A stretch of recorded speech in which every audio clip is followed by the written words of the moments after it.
Welcome back, YouTube. Let's get the rest of the dash and the back of the bulkhead fitted.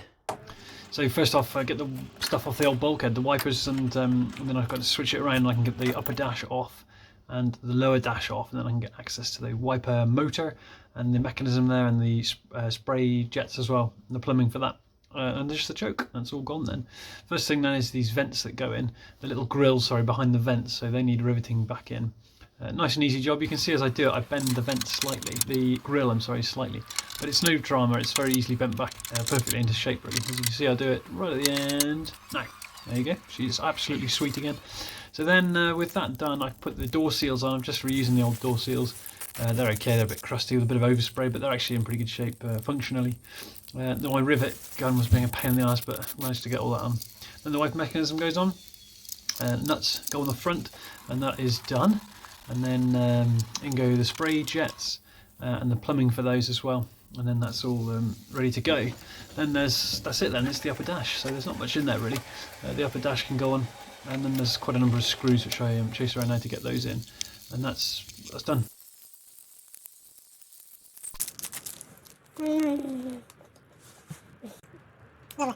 Okay, I've put a sealer in there, RTV sealant I'm using because it's amazing, it's sticky and I had lots of it.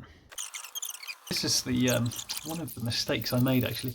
You can use the flap itself, the vent flap itself, to hold the seal down against the glue, which is fine. But because the seal is quite bulky, it pushed the flap up quite a bit, and it was it parted company completely at the end where it wasn't held in. So I used the ratchet strap, hold a bit of pressure against it, and some pieces of wood, as you can see here.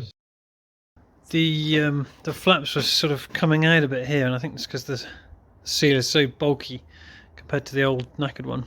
So I've put these in with a ratchet strap very tight to force the seal in, hold while it glues, you know, and eventually over time it'll soften up and the flaps will sink into the seal. But just doing that while the glue dries for the next 24 hours, I think.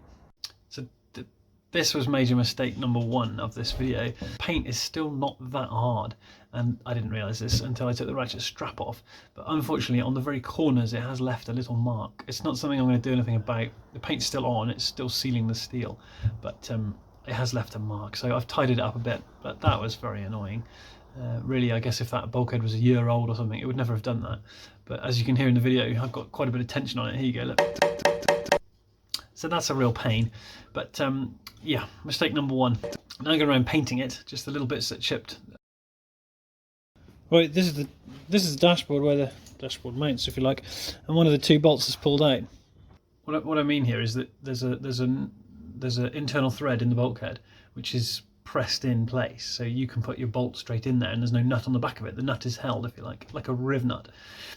Well, when I sprayed the bulkhead, I filled all the threads with paint, and of course winding the bolt back in, I wasn't really thinking too much about it, I was just forcing it in against the paint. The nut came loose from the bulkhead, so that was stupid. What you'd really do is either cover those threads up, what you should do, sorry, cover those threads up with something before you paint it, or use a tap to run a tap through the thread and just clean all the paint out of the thread before you put the bolt in. But of course I was impatient and I just cracked on and broke it off. So here we are, back to the riv nut.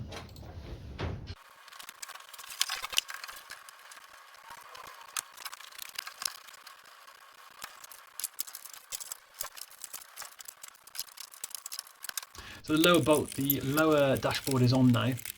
The end with the wiper on it there, you'll see I've got a bit of work to do still to correct that and then later on in the video. And now I can take the heater box off, which was just loosely on, and put the seals on. This is the seal I bought for the windscreen, but there's plenty left over, so I can use that seal to seal between the heater box and the bulkhead, where the air flows through into the dashboard. Nice, easy, satisfying job. Just stick the things on and back on it goes. And then the two bolts loosely on at the top. There's two more bolts above the passenger's feet in that part of the bulkhead, and then the four of them then can be all tightened down together.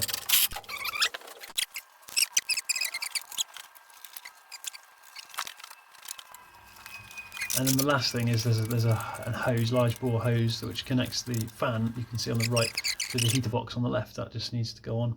I didn't do anything with that, just put it back on. It was in good shape.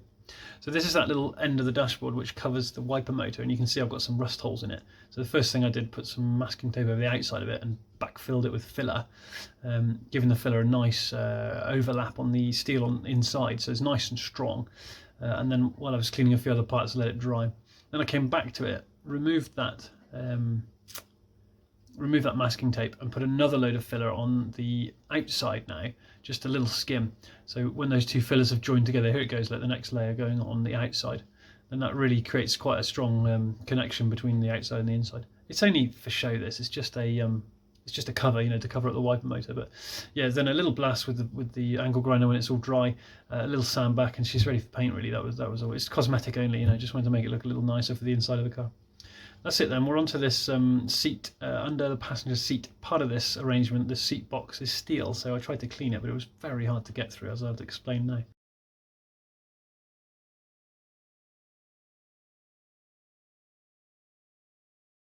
As far as I can go with that, reasonably, I think. I've seen on eBay you can get an aluminium one. This and the side and that back wall was steel, but the rest of this structure is aluminium, and you can see it's fared a lot better. The steel's rusted away, and it's £135 on eBay for a replacement aluminium one, which if it was mine, that's what I'd be doing. But the owner's getting a little bit spend shy. I think he wants it done, so I can paint this black. I haven't put too much time into it.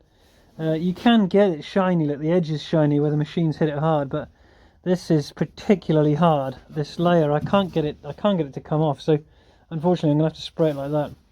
I put a new wheel on there, a very aggressive wheel on the grinder, and it still isn't touching it. Even if I hover in the same place here, I've had a bit of a go.